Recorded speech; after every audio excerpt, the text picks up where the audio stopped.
morning, good morning, good morning. Ayan, malapit na ang oras.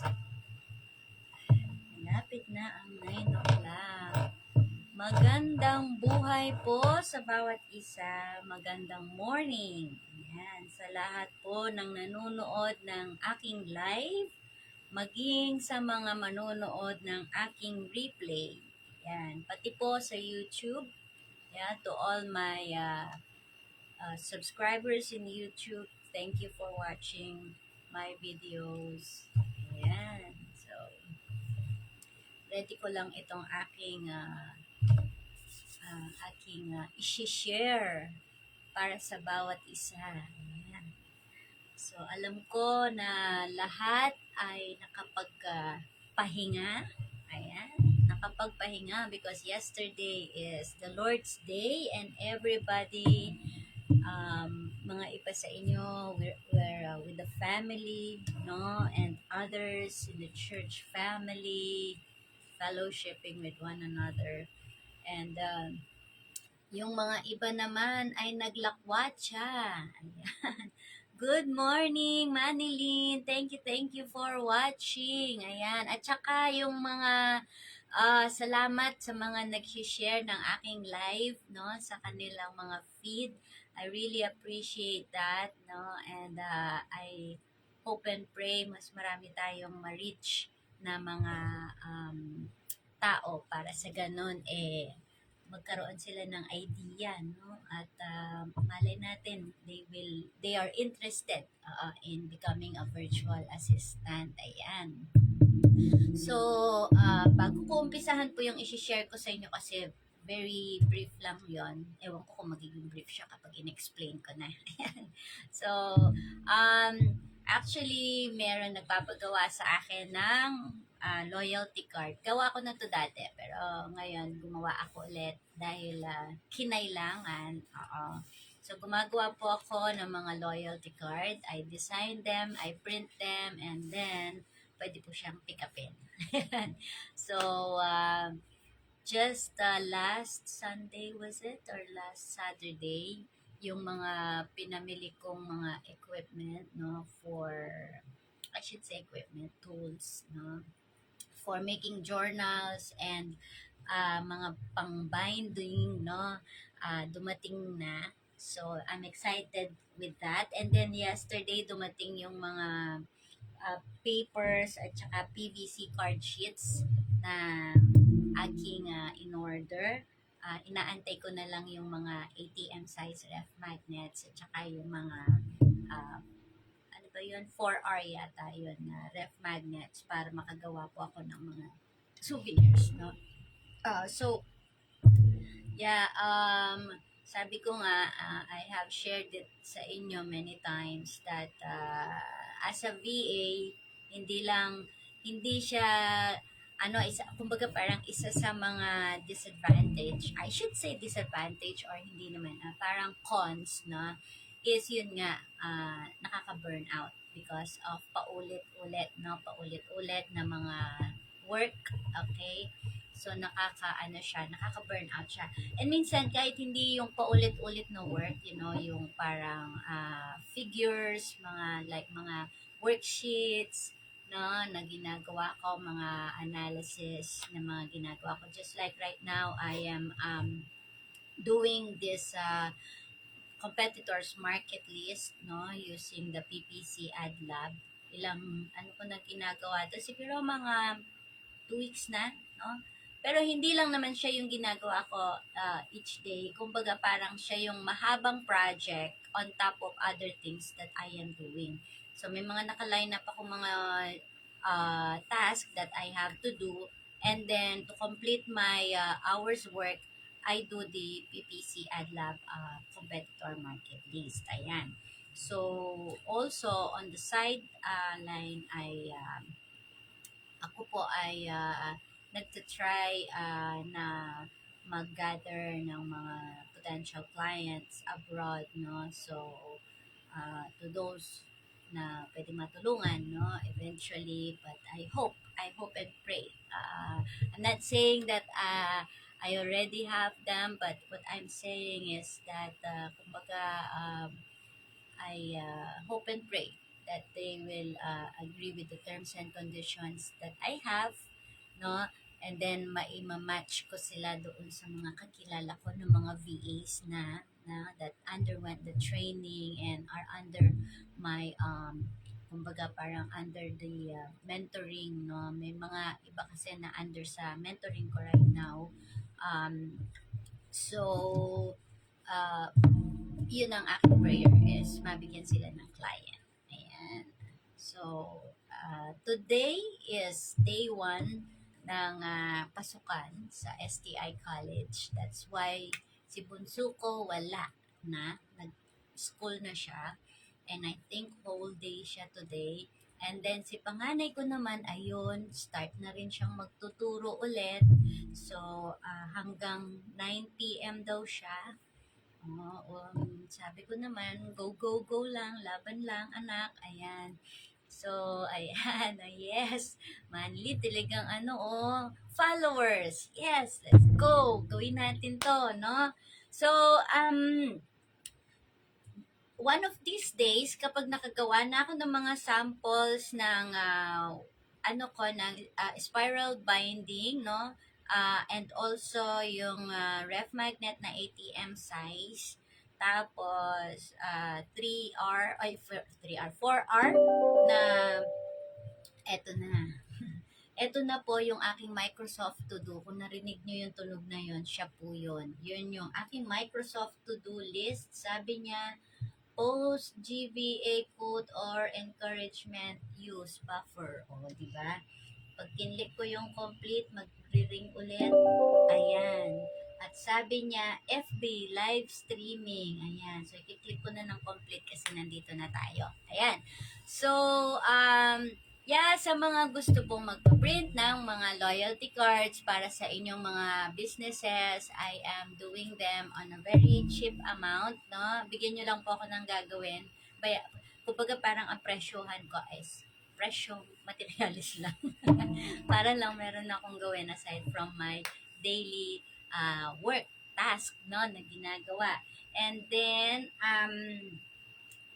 maybe one day, mag-video ako habang ginagawa ko yung aking ibang mga yung aking mga ibang artworks like yun nga ATM ref magnets, and then I am planning to buy yung parang pin, no, kasi maganda silang pang giveaways, no, bukod sa hindi ganoon sila kamahal. At the same time, you can show your personality. I am thinking of creating mga verses, no? Uh, like yung palagi naming dinideclare every morning ni Wendell, no? Colossians 3:12, I am holy, I am chosen, I am loved. So, parang gusto ko siyang gawing parang ATM na ididikit mo kahit saan, no? So, there's a lot of things going in my mind right now. So, pero sabi nga nila sa akin, take one day at a time, no? Kasi importante pa rin, kailangan holistic ang approach natin sa lahat ng bagay. Spiritual, physical, mental, no? Kailangan lahat yan ay balancing-balanse. Ayan. So, minsan po kasi yung brain ko hindi mag-shutdown. Ayaw mag-shutdown. Oo. I was talking to my dad, share ko lang, no, kahapon. Kasi sabi nga niya, ang dad ko tsaka ako, isang araw lang ang pagitan ng birthday namin. So, sabi niya, uuwi ako sa Pilipinas sa March. Sabi, magsi-celebrate ako ng 75th birthday ko. Sabi niya, ay talaga, sabi ko, mabuti yan, sabi ko. Idamay mo na rin yung 50th birthday ko, kako. Para hindi na ako maghanda. Siya na yung maghanda kasi mas marami siyang pera kaysa sa akin. So, we had a good conversation with my dad, no? Alam niyo po, si Daddy ay ever since, I think he was abroad nung 21 years old siya, nag-abroad na siya. Sila yung first batch ng mga nag-Saudi. That is 21 years old siya nung nag-work siya. So, I was only naku, hindi ko na alam i-compute. Parang nasa 5 years old ako noon or 4 years old. Ayan, nung nag-Saudi ang aking daddy. So, 25 years po siya sa Saudi Arabia. Tapos, nagstay siya ng sumandali sa Pilipinas and then bumalik na naman siya, nasa Amerika po siya ngayon. Ayun nga yung pinagkukwentuhan namin na sabi niya, "Nak, bakit ganon? Bakit pag hindi ako, tulad nito, sabi niya, day off ko, wala akong ginagawa, kaya tinatawagan ko kayong lahat. Buti na lang sumagot ka," sabi niya. Eh, sabi ko naman, Daddy, kasi nasa church kami kanina, kako. Ganun ba? Sabi niya. So, my relationship with my dad is like that. No? Kasi independent ako. Something, in our, I think everybody knows that our family is not a perfect family. So, I belong to a broken family. But the thing is, I love both my mom and my dad. Whatever indifferences they have, hindi po kasama ang mga anak doon. So, I hope that is clear to sa mga bata, no? Sa mga bata. Pag may problema ang inyong mga magulang, hindi kayo kasali. So, huwag kayo sasali. Ayan. So, anyhow, going back, so nagkukwentuhan kami, tapos sabi niya, di ko alam bakit ganito ako. Gusto kong magbakasyon ng like 1 year in the Philippines. Sabi niya, pero wala pa naman akong 3 buwan. Sabi niya, gusto ko nang bumalik. Sabi niya. Ang encouragement ko naman kay daddy ko, kasi siguro sabi ko nung nagsabog ng kasipagan ang Diyos, sinalo natin pareho. Ako nga din naiinip eh. Sabi niya, naiinip ka pa niya? Sabi niya, oo. Kahit na 60 hours ako nag-work per week, sabi ko, although I was only required 40 hours, pero kung minsan kasi sabi ko parang it's not the money it's the brain that doesn't want to shut down so I have to, kumbaga pagurin mo siya para pag akit mo ng kwarto mo, matutulog ka na lang, parang ganon. But it was a good conversation between me and my dad, and ayun nga, pinagpe-pray ko sana umuwi talaga siya para siya na yung gumastos ng birthday namin, hindi na ako gagastos. Yun yung prayer ko. Oo. So, anyhow, let's go to my share. Like yung sinabi ko kanina, I will be sharing you about some tips, no, writing tips and guides in making a VA resume. Akala kasi natin gagawa ka lang ng resume, then yun na yun. No, there are some tips na that you could take into consideration when you are creating your resume. The past days, I think I was able to kumbaga share with you na yung mga roles, mga types of VAs, yung mga skills, yung mga tools, no? And then, kung ano yung mga kinakailangan ninyong gawin, kailangan alam mo kung ano yung strength mo, and then yung how to create, no, a captivating resume. Tapos, kailangan ma-establish mo yung online presence mo. Kasi kung wala kang online presence, wala. Hindi ka ma-hire. So, there are mga, kumbaga parang mga apps or mga websites that you can go and then create your profile there, make your profile a very good profile, no, so that they can see you and they can hire you. Actually, ako, I just follow the tips from LinkedIn, and then every day I am receiving notices from LinkedIn about work from home, ganito, ganyan. But I am not looking into adding another client on my portfolio kasi itong client ko kontento na ako. Yesterday in the message of our guest speaker, I admired this young man, no? At the age of 28, doktor na siya. Kaya sabi ko, grabe tong batang to, and nothing in his entire personality na makikita mo yung kayabangan. That made me, kumbaga parang admire him more, no? So, habang nagsasalita siya, sabi nga niya, he worked 4 jobs, no? And then he is juggling with 4 jobs, and then he has this uh, ministry, no? In the ministry for the youth and young professional, he goes from one place to another. So, parang, sabi ko, gagawa pa niya to, kaya siguro hindi pa siya kaagad nag-asawa. Although he is planning to get married next year, sabi nga niya. But nakakatuwa kasi sabi niya contentment, yung word na contentment really strike, to me. I am contented with my life. The only thing is my brain doesn't want to shut down, sabi ko nga. Other people kasi, they think na, ay, hindi enough yung kinikita niya, kaya she has to go through all this, yung, ko nga, yung, aking kapatid, no, sabi niya, talagang hilig mo, no, sabi niya, talagang passion mo yung mga yan, talagang hobby mo yan, no, kanya, kasi kung tutuusin, hindi mo na kailangan yan, sabi niya. So, sabi ko, oo, sabi ko, ayaw lang mag-shutdown talaga ng ko, tapos parang yung gigil akong gawin yung mga bagay na ito, whether I earn extra on it or not, but for as long as I am able to share, sabi ko, and kasi kapag ang isang talent or gifts is hindi mo siya ginagamit, kakalawangin yan. No? Kakalawangin yan. So, to those who would like to have a copy of the worksheet, Excel worksheet that I have on freelance websites and platforms, yung mga online job URLs, you can email me and just put on the subject na request for the URL. Kaya nyo na lang. Or yung mga online jobs list. Yan, para alam ko kung ano isi-send ko sa inyo. And then also, you have to build your network by joining mga Facebook groups, no? Mga, even, there are some yung mga nagtuturo online or may mga online class portals there na mga VAs, freelancers, ganyan. You can join. They have a community, no? Actually, I am part of 3 of those community. Gusto ko pang magdagdag. Yan. Kaya lang kasi, the problem, kapag ako nag-join sa isang community, biglang-biglang dami kong spam messages na galing sa mga iba't ibang lahi, Indian, Pakistan. But anyway, I don't bother myself kasi nafi-filter naman ng aking Facebook yon.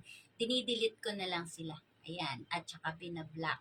Kasi sometimes doon nangyayari na once na you have or nagkipag-chat ka sa mga ganon, they are starting to get details of your Facebook, and then doon na nag-uumpisa yung mga hacking, no? But anyhow, they cannot hack this account anymore, I hope, no?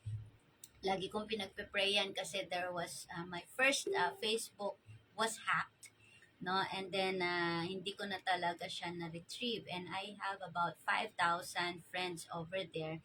Pero siguro yon, it's God's na rin, kumbaga intervention na mawala yung na yun, kasi there are a lot of things over there na uh, who's that?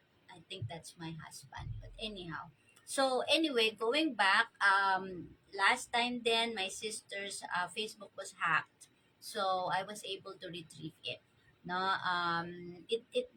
kumbaga parang I just need to dig deeper on what happened. So, na-retrieve namin habang hindi pa napapalitan yung buong credential ng kanyang Facebook. It all started with mga nang i-scam using the platform of GCash, which is, I just hope na maging mas maano tayo po, no, maging mas mapagmasid, no, at maging mapagduda pagdating sa mga nagsisend ng GCash sa inyo or sasabing mga part-time jobs, this, no. If it's too good to be true, kailangan mag-isip po tayo. Ayan, just a simple tip over there. So, going back, no, what I'm gonna share with you is about a virtual assistant resume, no, mga tips and guides on how you are writing it, no. So, yung VA resume format kasi is as important as how we write our own resume. Meron tayong mga standard resumes which we are using before, or yung tinatawag na biodata or curriculum vitae, no? Pero dito, gusto kong i-share sa inyo yung different format, and then how to write your resume as a VA, no? Kasi iba naman yung uh, Iba naman yung, ay, sino to? Si Grace. Paano yan? Paano, Grace, i-join? Hindi ko alam eh. Grace requested to join. Paano ba? Ayan, sige nga, Grace. Paano ba to? Ask Grace.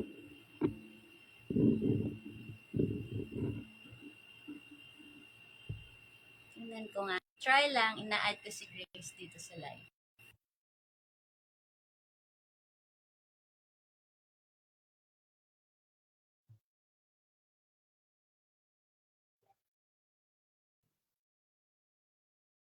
Namali lang siya ng pindot. Ayan. Kasi hindi ko pa na-try na meron akong join sa live stream eh. Sayang. Join sana si Grace. Okay, anyway.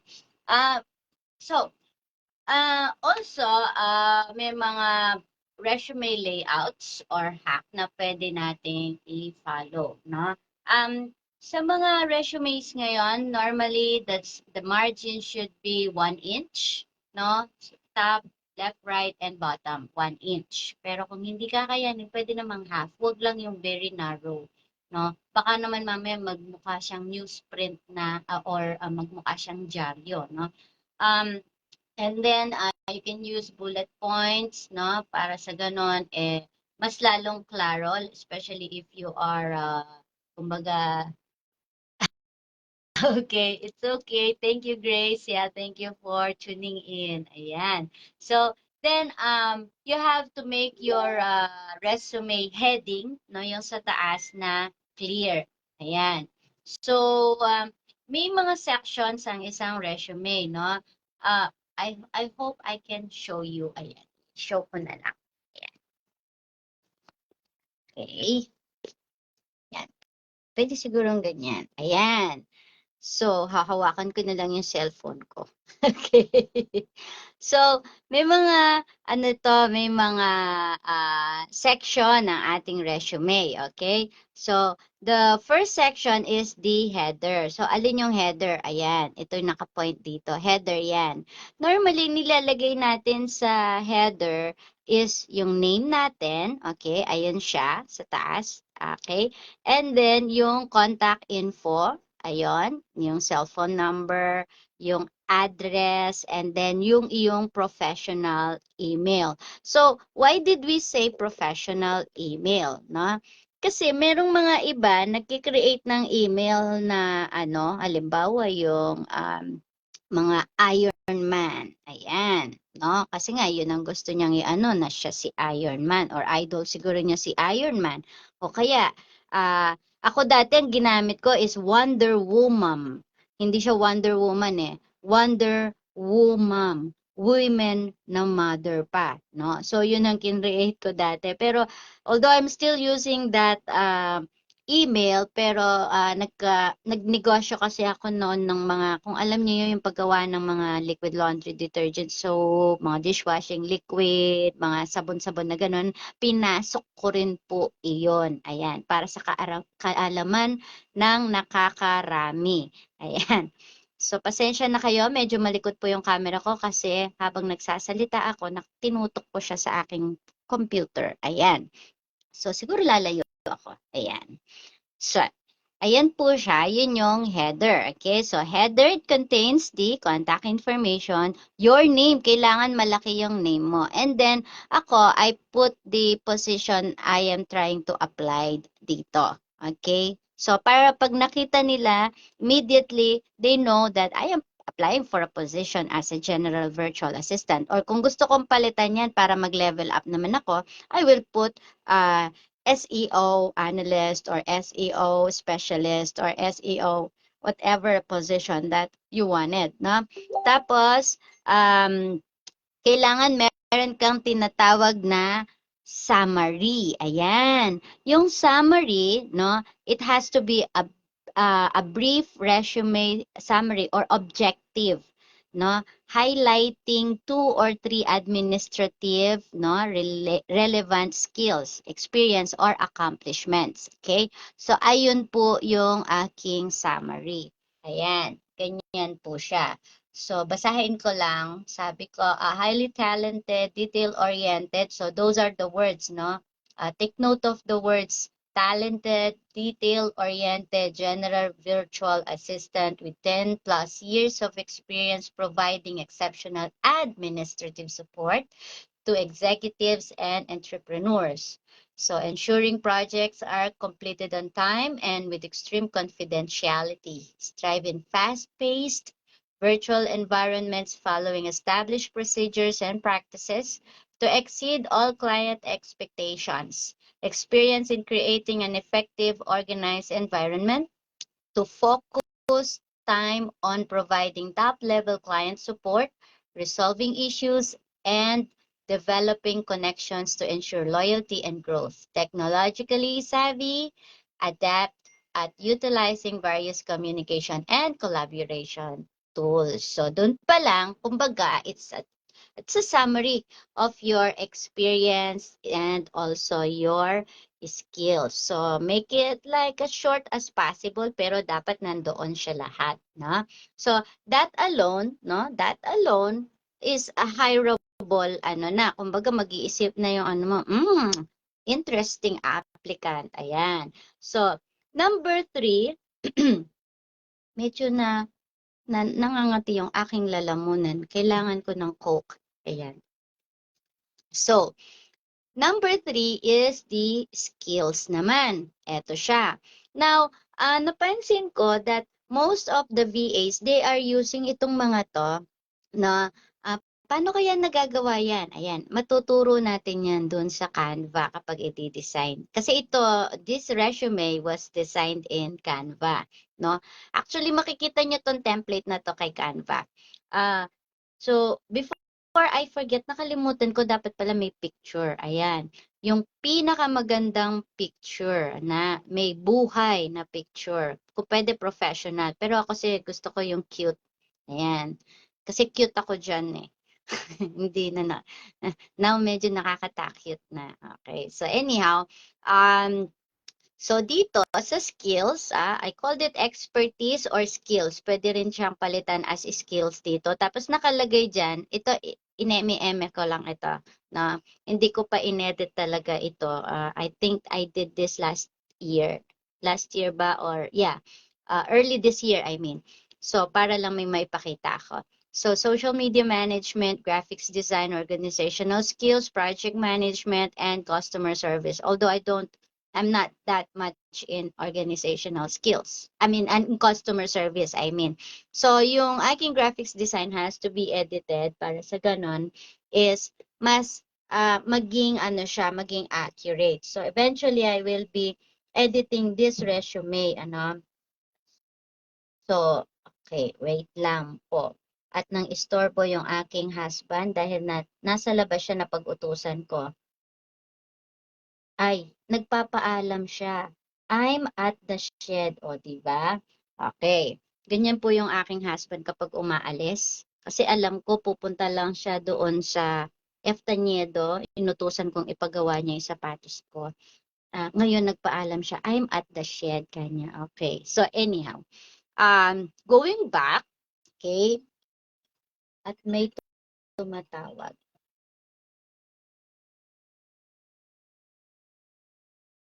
Hello? Yes po.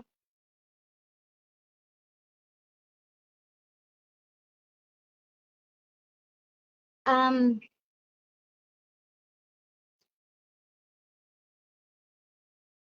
ma'am, can you call me back after 5 p.m.? Kasi I'm working right now.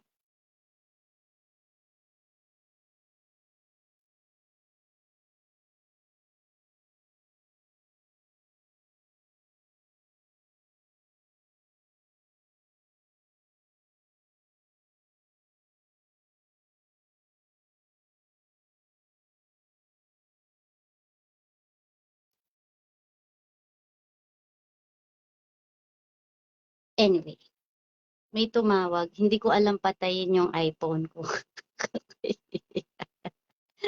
Anyhow, ayan, Ate Anita Beltran from Hong Kong. Thank you for watching po. Ayan. Ah, Okay. Ayan. Oy, ang daming nagwa-watch. Maraming salamat po sa inyong panonood. Okay, so, ni hao, going back, no, so sa skills, no, yun yung number 3 section natin. And the number 4 section, of course, kailangan meron yung iyong work experience, which is this one. Okay? Doon sa work experience, kailangan yung tinatawag nilang chronological. Mauuna yung latest na work mo. So, currently, I'm an search engine marketing assistant na dito sa company ko saan ako nagwo-work, and then na actually na-promote ako from 2016 and up to now. So from 2014 until 2016, virtual assistant lang ako. And then those are the things that I am doing. But right now, as a search engine marketing assistant, medyo lumebel up, no? So ang ginagawa ko ngayon, research and analysis. That's why sometimes it's quite boring or nakaka-burn out. I mean, not boring kasi you are doing analysis, you are tracking mga online marketing metrics, just like what I am doing right now. I am doing this PPC ad lab na marketing market, no, competitors market list. So, and then I also create digital and physical marketing deliverables like mga pictures, photos, no. Kapag wala kasing mga photos, logos yung aming mga client, nagpresenta ako. Ayan. Presenta ako sa boss ko na ako na lang gagawa kaysa sa mag-hire sila ng iba, 'di ba? So hindi naman ganun kahirap gumawa sa Canva. Ever since I learned how to do graphics design in Canva, inoffer ko na yung sarili ko. Sabi ko, sir, ako na lang gagawa, no?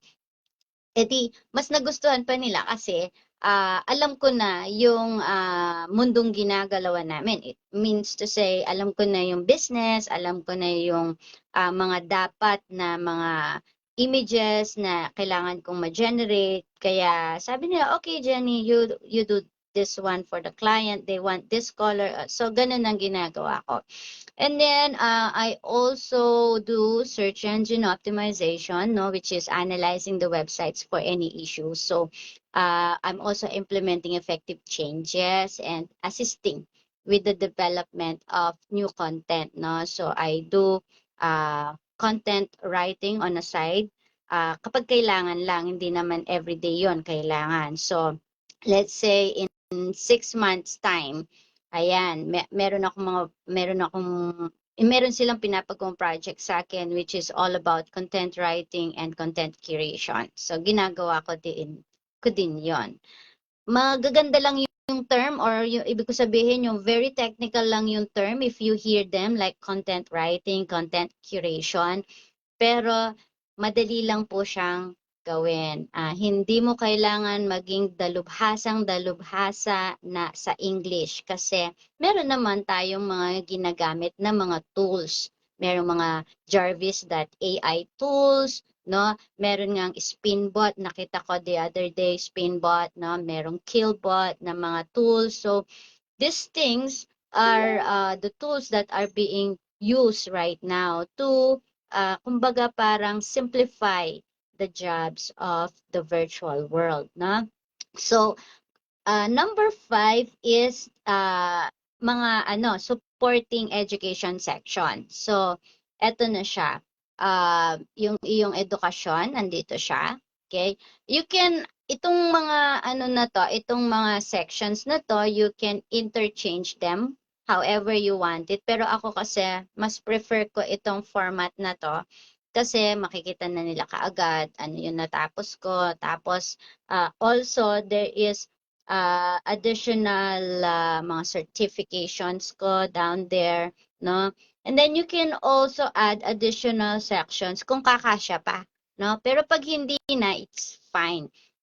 Bakit? Kasi this is just a one-page summary of your entire portfolio. Okay? So, as kumbaga parang make it as catchy as possible. Yung isang tingin lang is makikita na nila kung they are going to be interested on hiring you if you are going to be, kumbaga parang kagamit-gamit, no, sa kanilang kumpanya. Ayan. So, in here, I have put my certifications, no? Marami pa yan, pero nilagay ko lang yung konti.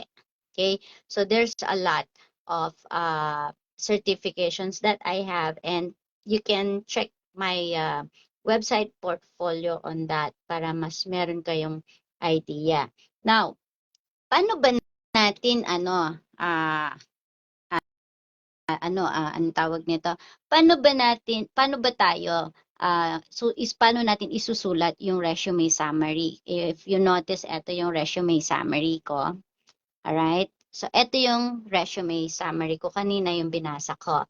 So, ang isang resume summary, ito yung section ng kung saan, no, this is your opportunity to make a strong first impression, no, and capture the attention of a potential employer or client. So, ito yung mga tips kung paano mo isusulat ang isang hindi naman siya overdoing it, no? I suggest you don't overdo it. Baka mamaya sabihin niya, naku, masyado namang magaling ito. Wag na nating i-hire. Baka siya na yung magmay-ari ng kumpanya. Na? So, it has to remain as humble as possible, but you have to put your experiences there na masasabi nilang, oh, itong taon to, they will be loyal. This one is indispensable. Kumbaga. So, first and foremost, it has to be brief and powerful. Kumbaga, concise and impactful. You have to limit your summary to 2 or 3 sentences. Yung sa akin yata sumobra. Okay? So, this introduction acts like, kumbaga parang teaser, no? 'Di ba sa mga ano ngayon, uso na yung mga teaser. Ayan. So, ito yung parang teaser lang for the rest of your resume. And then the second thing that you have to do is you have to emphasize or highlight your expertise, no? Emphasize your experience or highlight your expertise. So, kailangan you have to emphasize your proficiency in various administrative tasks, no? Organizational abilities, and yung iyong kaalaman sa technology, which is related, of course, in being a virtual assistant. So, you can also mention yung mga specialized areas where you excel. So, in my summary, I think ensuring projects are completed on time and with extreme confidentiality. Kasi that is very important for every employer, yung confidentiality, no? Kailangan pag sinabi nilang classified, classified, no? Hindi mo dapat ito i ano i social media, yung sabi. So anyway, halimbawa ng mga areas that where you can excel is calendar management, travel management, or project coordination. Kaya ako, ang nilagay ko doon is about project. I said that ensuring projects are completed on time and with extreme confidentiality. Ayan. So number 3 is you have to highlight your achievements, no? Kailangan you have to mention any significant achievements or results demonstrating your value as a VA. Okay? Kailangan yung isang VA kasi is administrative, no? If you have experience in being an administrative support, that is a plus. Okay? So kailangan i-mention mo 'yon. Okay? And so kung nagawa mo siya off-site, you can do it online at the same time. So this could include metrics such as improved efficiency, cost savings, or successful project completions. That's why I put it there. So this is a good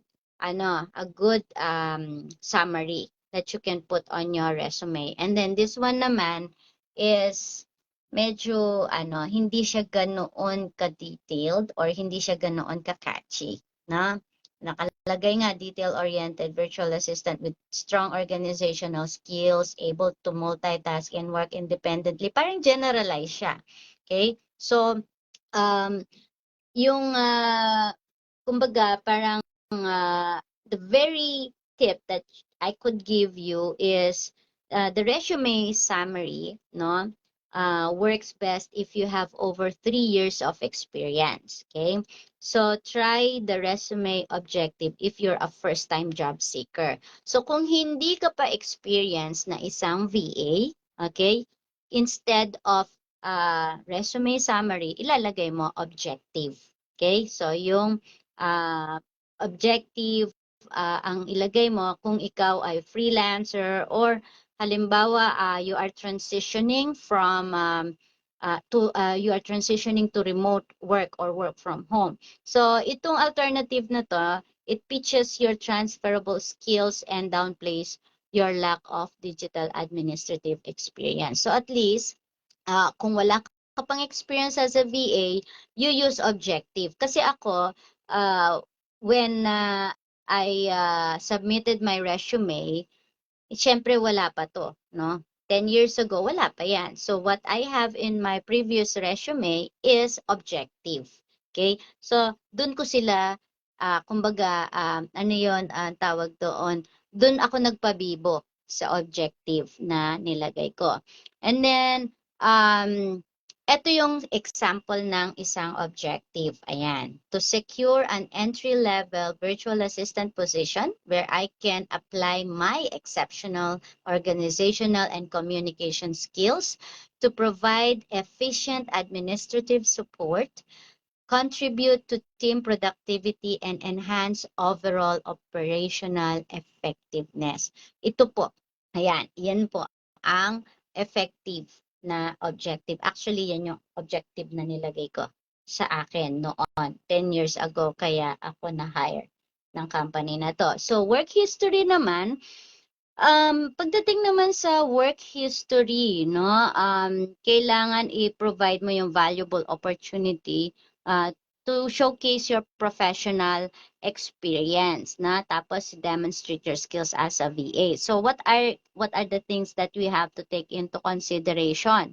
Kailangan you start with the most recent position, no? Beginning with your most recent role as a VA and work your way backward. So kailangan kasama yung job title, the company or client's name, and the employment dates. Okay? And then second thing is highlight key responsibilities and achievements. Kailangan ilagay mo yung the detail of your primary responsibilities na and highlight specific achievements in each virtual assistant role. You have to emphasize your ability to manage administrative tasks and then coordinate schedules, handle communication, and provide efficient support. Number 3 is showcase your flexibility and adaptability, wherein kasi yung mga virtual assistant, they often work with diverse clients or industries. So highlight your ability to adapt, no, dun sa different work environments and then handle various tasks simultaneously and effectively communicate with clients. Kumbaga dito, showcase mo yung pagiging multitasking mo. And then your ability to adapt, no, sa environment. The number 4 is summarize your accomplishments. Kailangan whenever possible, no, quantify your achievement to provide concrete evidence of your contributions. So, for example, mention number of clients that you have supported or the projects you managed or successful outcomes or achievement through virtual assistance. So, kung hindi ka pa VA noon, yung mga accomplishments mo when you were working, no? Ako naman, when I was working in Ayala Ave before, Ayala Avenue dati, no, in a law firm, they asked me to be the officer in charge. Nag-start pa lang, no, ng computer, ang computer, nag-evolve pa lang yung computer industry during that time, and then they saw my potential. They asked me to head the Management Information Bureau pa lang siya noon kasi maliit lang siya, hindi pa siya Management Information Department. So they gave me the task to edit the design, the layout. Ako yung nagbigay ng bagong branding doon sa law office na yon. I edited their logo. I edited all the letterheads, no, mga business cards ng mga lawyers namin during that time. I was the one who put a branding sa company. Ayan. And until now, I think they are using that, no? So this is an example of a good uh, summary of work history. Ayan. So that's an example. And ito naman yung hindi gaanong kagandahan. Alright. So that is a X. Ayan. So, kailangan i-specific mo. Parang sasabihin mo, paano kakasya yan doon sa, doon sa resume? Ang haba-haba ng ano. That's where you put it on the portfolio. If they wanted to see a detailed of your resume para mas lalong bongga, sabihin mo, if you would like to see details of my work history, you can check my website, ganun-ganon. No? Then section for the education. Education section kasi provides valuable information about your academic background and relevant na training or certifications, no? So dito, you have to begin with the highest level of your education. Kung ikaw ay nag-graduate ng doctorate, una yung doctorate, and then masteral, then bachelor's, associate, and so on. Yung mga iba nilalagay pa yung elementary, high school. Wag na, kasi hindi ka naman makakarating ng college kung hindi ka dumaan ng elementary, high school, 'di ba? So, pampakonti din ng ano 'yon. Pero kung nasa high school or ang ano mo, lagay mo yung high school. Okay, high school ang ilalagay. So, you have to begin with the highest educational attainment, no? Tapos yung example formatting is this one. Yung course mo, and then the school, and then yung lugar, and then the year. Okay? You may mention mo kung anong taon yan. Alright? So, mention relevant course, no? Coursework. So, highlight any specific coursework or study areas directly relevant to virtual assistance. Okay. This include courses in business communication, no? Organizational behavior, project management, and computer applications. So definitely, syempre, dahil computer science graduate ako, I have the computer applications. May mga alam ako dyan. Right? So number 3 is include relevant certifications and training programs. So, kailangan mag-provide ka, no, ng list of certifications kung meron ka, and any additional training programs relevant sa pagiging virtual assistant. Ayan. So, ang mga ano nito, yung pwede yung mga certifications and software applications, no? Katulad nung siguro nung nag-college tayo, ayan, may mga ano tayo, dinaluhan tayong mga software applications. So, pwede nyo i-include 'yon. Or mga project management na certification. So, ilalagay nyo 'yon. Tapos, pwede mong bigyan ng konting just a brief bird's eye view of what that certification or module or course was all about. So, ang tip dito is you have to tailor your education section with relevant education and training that directly align with the skills and requirements of the position you are applying for. Baka yung ina-applyan mo ay kumbaga, pagiging virtual assistant, tapos ang nilalagay mong mga certifications mo is all about pagiging ano naman, ano ito, parang chef. So, hindi siya related. Kailangan related ang ilalagay mo. Pwede mo naman ilagay yung mga other credentials mo na yon doon sa iyong portfolio as dagdag, no? Dagdag lang siya. So, now, skills. There are 15 skills for VA resume that you can include, no? Itong skill section na to highlights the specific abilities that make you an efficient and reliable virtual assistant. Ayan. So, merong 5 soft skills. So, ano-ano yung soft skills na yan? Ayan siya. communication, time management, adaptability, problem solving, professionalism. So, pwede mo rin dagdagan ng empathy, active listening, attention to detail, collaboration, organization, teamwork, decision making, no? Things like that. O kaya critical thinking. Ayan. Hi, Jane. Good morning. Oo, ngayon ko lang nakita yung ano mo, Jane. Ayan. Okay. So, okay. You're welcome. You're welcome, Grace. Yes. Oo. Yes. Oo. I really appreciate that, Grace. Oo. Salamat. Oo. And then also, if we have soft skills, okay, there is also hard skills. So hard skills mainly, eto yung mga ano dyan, kasama dyan, no? Yung mga soft skills are sometimes referred to as interpersonal skills, social skills, communication skills, or people skills or life skills, no? So nilalagay din ito. Bakit? Kasi kapag pinost mo yung resume mo online and you have these words, we call it key words, no? Kasi ito yung mga keywords na hinahanap ni Google once other people tries to look for something in Google. Always remember that si Google is keyword related ang kanyang mga searches. Like if you are searching for a certain company in a certain location, so yun ang ilalabas ni Google.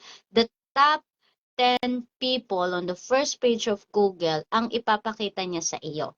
Unless otherwise you are looking for a specific company name. All right? So anyway, going back, hard skills naman, they are the abilities that can be taught, no? This set of skills are important because they determine your ability to carry out a task that requires industry-specific knowledge. So ano yun? Like this, calendar management, data entry, research skills, travel management, project coordination. So travel arrangements pala. Travel arrangements lang ang wala ako na idea, wala akong experience na as in 100%, but calendar management, data entry, research skills, and project coordination, and a lot more like um, data analysis, no? Data and metric interpreting, meron ako. Language skills, blog writing, copywriting, no?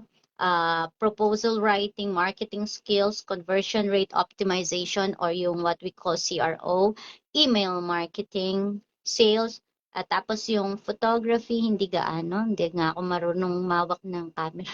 Okay, so videography, not much, but I can edit na videos na. Pero simplihan lang tayo. Alright. Now, the third set of skills is what they call the technical skills. Okay? So, technical skills basically are hard skills developed through on-hand training and regular practice. So, these technical skills are usually related to digital math, science, IT, or software tasks. So, ito yung mga yon, mga virtual meeting platforms like Zoom, Skype, and others. File management, like yung tinatawag kay Google Container, no? Tapos meron kaming ginamit nung nakaraan, nakalimutan ko na siya. But it was another file management. Oh, iAutomate. Yeah, iAutomate ang tawag doon. Pero those are being paid by clients, no? Kapag ikaw magbabayad nun is hundreds of thousands of dollars. Pero I get to kumbaga experience it, so I automate. And then online research tools, say for example, mga Ahrefs, SERPs, ayan, yung mga yan. And then document formatting, ayan, maning-mani yan. Kayang-kaya natin yan, kayang-kaya nyo yan.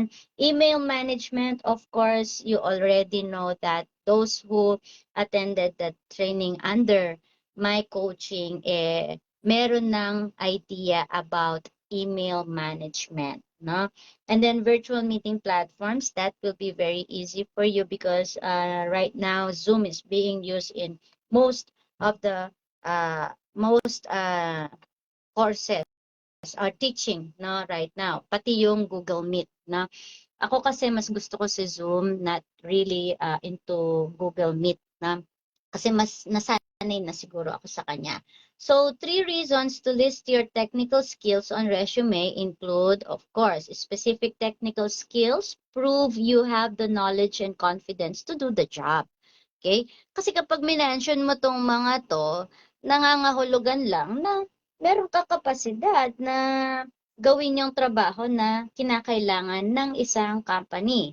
And then mga tech-related skills help companies remain competitive. Like dito sa aking company right now, so we are into technology kasi the technology is evolving over time. Ang bilis-bilis, no? Skilled candidates save time and effort in training existing or new employees.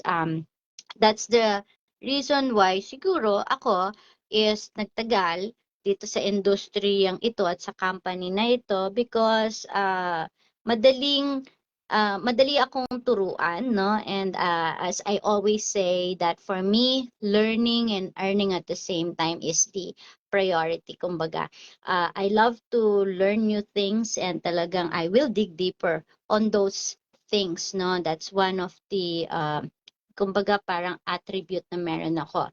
So top examples of technical skills is management skills, no? These are the goal and result informed abilities that help your lead and mentor your coworkers effectively. So these skills include the unique ability to combine emotional intelligence, communication, and decision making. So isa sa example ng mga ito is yung active listening, data analysis, no? And then, ano pa, data analysis, task delegation, okay? Management skills yun. Then presentation skills naman, they are vital to capturing people's attention, whether it's a small group of collaborators or lecture size na anong tawag to? Lecture size na mga room. Ayan. So, yan. Babalik ko na yung aking cellphone dito sa aking stand. Ayan. Nangawit na ang inyong VA. So, yun yung isa sa mga kumbaga parang mga skills. And then also marketing skills, no? Includes promotion, selling, products or services. So, isa sa example nito yung kung SEO ka o social, you have a SEO experience or social media marketing experience. At saka yung mga A/B testing. Give me a 5 minutes po.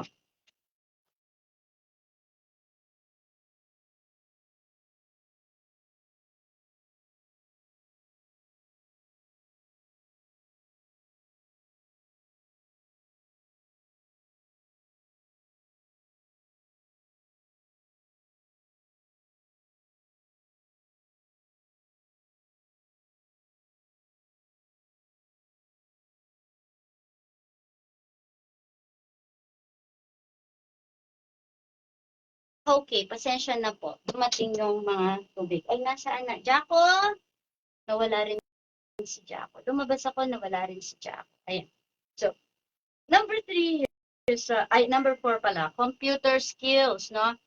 So, ito yung mga specialized form of hard skills, including working with hardware and software. Ayan. Halimbawa, operating system, mga apps, or mga social media. Example of computer skills are database management, all right, financial softwares like QuickBooks, and then yung pagdidebug. Normally, ano tawag nito? Yung mga tinatag na A/B tester. So, sometimes ako nagiging A/B tester ako when my boss tells me na, can you test this website? Look for it. Tingnan mo kung ano yung pwede mong makita dyan na pwede natin i-adjust. So, I do that. And then, analytical skills, no? Ito yung katulad sa research, data interpretation, just like what I'm doing right now, doing the competitors' market list, no? And then, analyzing it. And then today, I have another one which is going through the ads that we are putting in Google, and then kailangan kong kunin yung mga CTR nila, and then to send it to my boss. And then writing skills, no, mga sa grammar and structure, no, brand voice creation, okay, and then content analysis and outline. So itong mga skills na to, once you incorporate it to your resume, you will demonstrate your comprehensive abilities, no, and it will make your kumbaga parang tips yan for your suitability as a virtual assistant, na? Kasi very competitive ang job market ngayon as a VA. So, uh,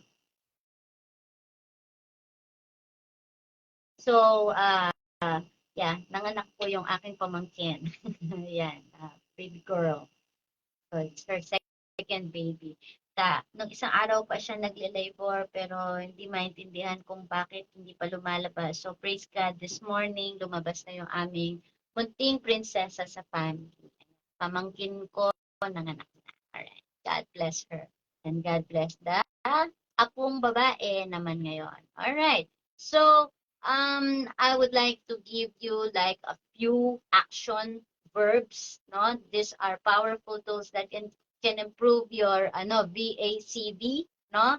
And highlight your achievement and abilities. Kumbaga, like 20 words lang naman to. You can use adapt, anticipate, collaborate, communicate, coordinate, tapos create, no?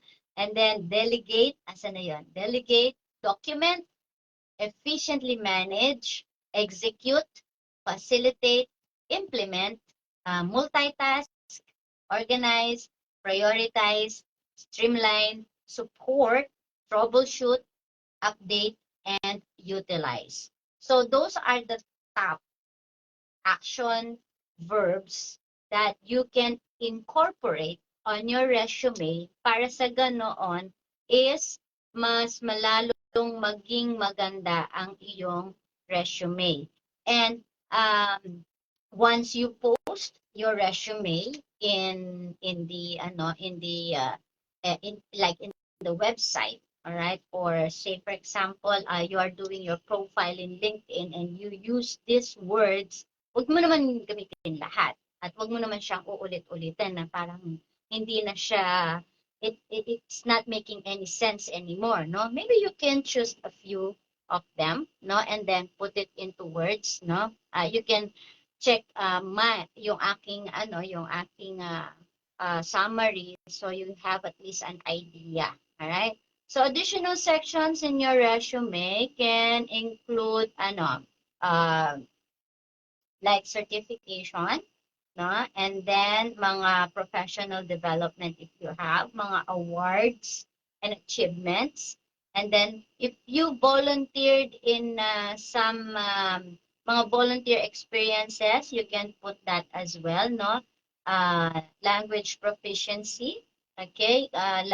Lalo na kapag ang hinahanap nila is bilingual or trilingual, no? If you know other languages other than Tagalog and English. Language po pinag-uusapan, hindi po dialect, ha? Baka mamaya nilagay mo marunong ka mag-Bisaya, Ilocano, Kapampangan. Hindi po yun. We are, kumbaga nag-a-apply tayo sa ibang bansa which is in USA and other parts of the Europe. So, ang iaano mo dyan na language is, say, for example, you can speak Korean, no, Chinese like Mandarin or Hokkien. You can speak Japanese language, Nihongo, yung mga ganun po ang hinanap dyan, or French, German, or you know, whatever language, ayan, ng ibang country. No, yung dialect is not included there. And then if you are a member of any industry or organizations, you can also put that membership. No, maganda rin yung merong ganon. So, how to format your resume? Merong mga din dyan, meron din mga kailangan i-take into consideration. Font, alright? So, anong magandang font na gamitin kapag gumagawa ka ng resume? So, these are the top fonts na ginagamit. Alright? So, ang size ng font mo should be between 10 to 12. Depende kung anong font ang ginamit mo. Okay? The only acceptable larger font is for the header. Yan ang ano nyo. But the rest, like header and subheader, yun yung mga large, malalaki. Okay? Kasi you are trying to emphasize or highlight na ibang section to or ito yung you're trying to highlight something. So, inside or your content itself, kailangan between 10 to 12 points yung size ng iyong font. And then, here are my suggestion no, ng mga klase ng font na pwede mong gamitin. You can use Calibri, no? Verdana. Kapag nag-Calibri ka, pwede kang mag-12 points sa size. Pero pag nag-Verdana ka, you can use 10 points kasi malaki si Verdana. Alright? And then Arial, Helvetica, Tahoma, Georgia, Garamond, Cambria, Leto, and Times New Roman. Times New Roman, you can use 12 points. Kay Leto, you can use 10. Kay Cambria at Garamond, you can use 12. Kay Georgia, you can use 10. And Tahoma, Helvetica, 10. 10 ang mga yan. Kasi malalaki sila. You can see it naman once you print it out. Kasi kapag print out mo and ikaw mismo, you can read it, then yung tao din na makaka-receive ng resume mo will also be able to read it. Alright. Margins, kailangan all four sides is 1 inch. But kung hindi talaga kakayanin because we are using letter size or A4 size, hindi naman tayo nagsasubmit ng resume in a legal size. So, you use 0.5 or half inch on each corner. Huwag nyo lang siyang gagawing 1/4 inch kasi hindi na yun masyadong magandang tingnan. Parang crowded na siya. No? Kailangan meron pa rin siyang spaces. Ayan. So, kailangan hindi masyadong maliit sa half inch yung inyong mga sides. Okay? Sa taas, sa baba, sa left, at saka sa side. And then, resume sections, okay? Kailangan clear yung border, extra line break, at saka mga special fonts ilalagay kung kakailanganin. If you notice yung resume ko, meron siyang parang half na oval shape. Ayan. Ano lang yun, RT-RT. Pero at least, it's emphasizing a section. Na? And then, what else? Header. Header should have a special font, larger size, bold, or underline. Hindi pwedeng naka-bold na naka-underline pa. Masyado ng overkill. Okay? So, kailangan special font siya. Kung gumamit ka ng Calibri sa content, yung Verdana, pwede mo siyang gamitin as header. Na? Tapos, larger size siya. And then, i-bold mo na lang. Huwag mo nang i-bold and yung iba nga i-bold na, i-underline pa, i-italics pa. Huwag naman. Okay? Overkill na yon. And then, you can put color kapag header siya. Yan. And then, also use mga bullet points. No? Ang hirap kasi kapag you are describing something like yung iyong abilities or yung iyong skills, experiences, mas maganda naka-bullet point siya. Okay? Why? Kasi bullet points or mga numbered lists, no? It makes it easier for hiring managers to quickly find key information. Okay? And they can easily scan your resume. So, mas madali siyang makita. Kesa doon sa naka-paragraph siya. So, kailangan babay. Tapos, meron pa siyang mga iba't ibang words na nandoon, no? So, mas magandang gumamit ng mga bullets, okay? Mga bulleted entries, okay? As mark of your core accomplishments o kaya responsibilities. And then, line spacing, okay? Using strategic line spacing or mga paragraph break can also help you add visual balance to your resume. Now, create ka lang ng natural borders. If dun sa header mo, para sa mga sections, okay, meron ka ng isang parang doon, parang, ako kasi gumamit ako ng parang angle na ganyan. So that is considered like line break, parang page break or paragraph break. Ayan. So, dito makikita niya, ibang section na pala to or iba yung content nito. Ayan. So, it's easily distinguished na kung saan yung start tsaka end ng isang resume section. And tsaka, it will avoid eye straining, no? Okay, nakakalito kasi kung minsan. Ayan, kung alin ba to, ano ba to. Alright. So, next is the file format. Okay, file format, you can use text, PDF form, or Word document. Now, when you do it in Canva, you can use PDF para mas pag PDF kasi mas mabilis siyang i-attach, mas maliit yung bite size niya na gagamitin, no? So, you can use text kasi pag sinabi mo text, it's just a plain text, the graphics and yung arte-arte wala, no? So, mas mahirap basahin kapag text format. But if it's a PDF file or a Word document, medyo na. Kasi in Word then you can design your resume. But the best talaga app or tools that you can use to kung gusto mong mas lalong bumongga ang iyong resume is use Canva.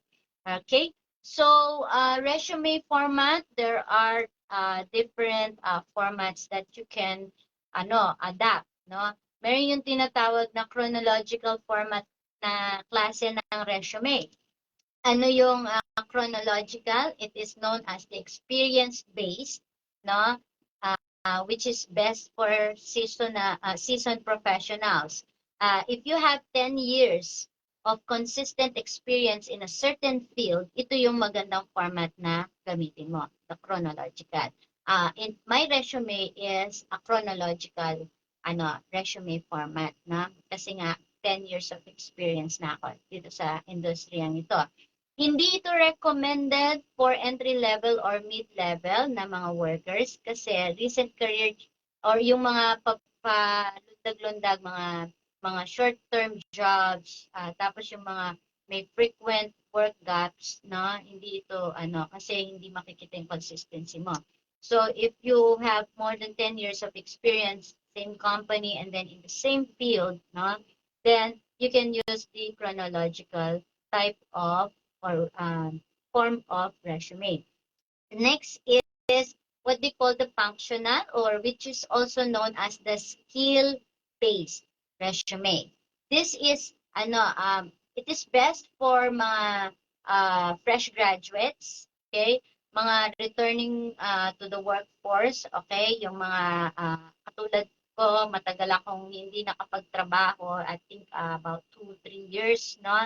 And then so I am returning, no, to the workforce. So kumbaga parang bumabalik sa industriya. Okay. Now, tapos yung mga short-term contract and freelance workers or frequent job changers, ito yung best, yung functional. No, hindi ito recommended sa mga mid to senior level na mga job seekers. Alright? And then number 3 naman is the hybrid format of resume. Ito naman yung tinatawag na flexible or combination resume. Combination siya ng chronological and functional. So this is best for job seeker with 3 to 9 years of experience. Pero hindi ito recommended sa mga senior level workers, na yung mga career changers or mga job hunters na tinatawag, na or yung mga bagong o yung bumabalik, no, sa industriya ng pagtatrabaho.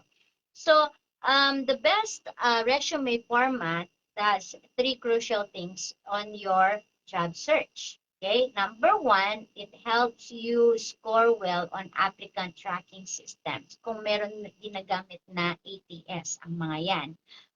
One of the tools or apps, no, out there na gumagamit ng ATS na tinatawag is LinkedIn. So if you are if you created your profile in LinkedIn, then there is an ATS on it. Kaya nga ang dami nilang questions. It's like filling up an application form. So then, ilalagay mo lahat to ng experiences mo. Okay? And then point number 2 is it points hiring managers and recruiters directly to your best qualities. Okay? And then number 3 is downplays or reframe potential employment red flags like frequent job changes or lack of experience. So choosing the right resume format for you will depend on your experience level. Ayan. So, okay. So, that's for the resume format. No? Okay. Meron ano to merong formatting ito Pag chronological, name and contact information, and then summary statement or resume objective, and then yung professional work history, and then skills, and then education. Yun yung kanilang pagkasunod-sunod.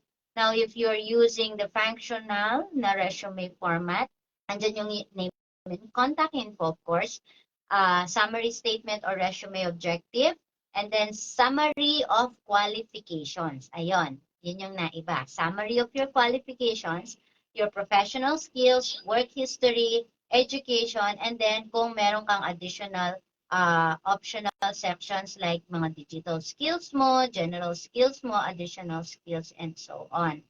And then the third naman, which is the hybrid, eto, mas simplified. Name and contact info, summary statement or resume objective, skills, and then work history, and education. Ayan. So, yun yung formatting niya. Okay? So, si chronological kasi is the most traditional and recognized resume format. It is ideal for job seekers with over 10 years. No? Ito ginagamit mostly ng mga admin assistant, mga accountant, mga paralegal na basta may 10 years experience. And then, yung functional naman, it is highly customizable. Alright? So, ang best format to showcase your transferable skills, especially if you are transitioning no, from this job to another job. So, it's a freelancer resume or pwede siya sa mga college graduate or mga photographer. Okay? Kasi they will showcase the things that they are doing. And then hybrid on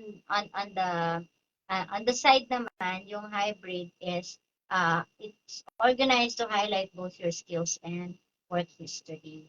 And so halimbawa dyan, yung mga from military to civilian resume, no? Yung mga gumagamit ng hybrid. Now,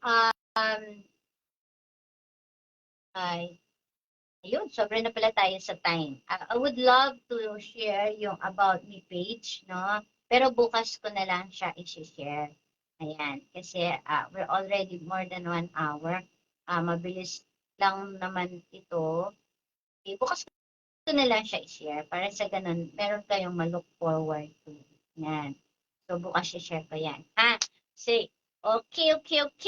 So, we're done with another hour of being with you online. Ayan, being with you online, and maraming salamat po sa inyong lahat na nakinig, nag-monitor, nag-share ng aking live, and I really hope and pray that kumbaga magkaroon kayo ng mas yes, Grace. Tomorrow I'll be sharing it. And then if allowed or if need be, I will be also sharing some of the things that we did dun sa portfolio. Na? So at least meron ka ng resume, may About Me page ka pa, ngayon may portfolio ka. San ka pa? Yan. So thank you so much for tuning in to your Lady Boss GBA. No, I just want to always share things with you, and hopefully meron po kayong mga natututunan and nakakaragdag doon sa inyong paghahanap ng trabaho. Meron pala ako lampin sa likod. Okay. Paghahanap ng job no online. Ayan. So again, thank you very much for watching, and God bless us all. Bye!